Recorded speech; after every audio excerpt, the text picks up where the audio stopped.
ক্যান্সারে আক্রান্ত বাবার চিকিৎসা খরচ জোগাতে যে সন্তান কিনা কাজের সুবাদে পাড়ি জমিয়েছিলেন রাজধানী ঢাকায়, সেই সন্তানই আজ চিরনিদ্রায় মাটির কবরে। 5ই আগস্ট বিজয় মিছিলে গুলিবিদ্ধ হয়ে প্রাণ হারান মিরাজ খান। আমি নিজেও তো অসুস্থ, এই ছেলেটাই মোটামুটি আমার সংসারের হাল ধরে রাখতো।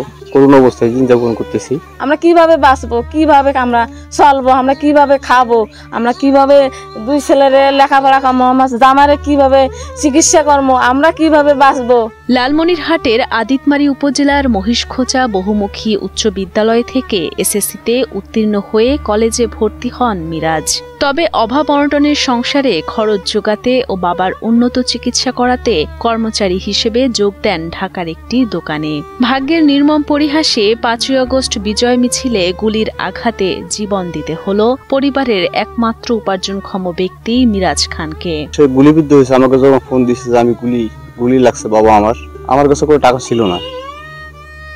আমি একজনকে ফোন করি, ভাই আমার এই সমস্যা, আমি তার হাতে পায়ে ধরতে চাই, তারপরে সে আমাকে 20,000 টাকা ধার দেয়। এখন মোটামুটি আমার সব মিলে প্রায় 5-7 লাখ টাকা ঋণ আছে। আমার ছেলে এখন দুনিয়া থেকে চলে গেল, আমার ওই ছেলে আমার সংসার চালাচ্ছে সবকিছু, ভরণ পোষণ যা যাবতীয়, আর বাপেরও আমারও, আমার দুই ছেলেরও, ওই এক ছেলেরও আমার পড়াশোনা করা ছিল, খাতা কি কলম কি, মানে স্কুল ড্রেস কি, মানে জুতা হাতে, এই ছেলে আমার দিছিল। মিরাজ গুলিবিদ্ধ হওয়ার পর তার চিকিৎসার জন্য কোনো অর্থই ছিল না দরিদ্র পরিবারের কাছে।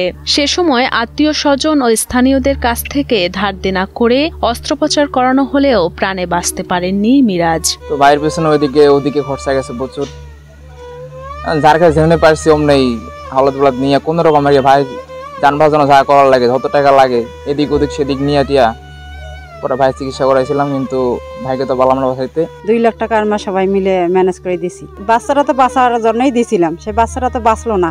ছাত্র হিসেবে মিরাজ ছিলেন অনেক মেধাবী। তার এমন মৃত্যুতে শোকাহত সহপাঠী ও শিক্ষকরা।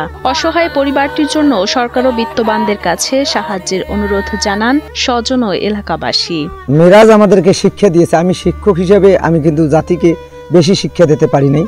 এরা এই ছাত্র মানুষরা আমাদের আজকে দেশটাকে রক্ষা করলো এবং বৈষম্য দূরই হোক, আমরা এটা চাই। বিত্তবান ব্যক্তি যদি থাকে সমাজে, তারা দয়া করে আগে আসেন, আসলে আমরা রক্তের বদলা দিতে পারবো না, তবে শেয়ার হইতে পারবো। এই ফ্যামিলিটার আপনারা একটু সহানুভূতি দৃষ্টিতে তাকাবেন, এই ফ্যামিলিটার দিকে আপনারা দেখবেন, যেহেতু তার বাপ ক্যান্সারে আক্রান্ত।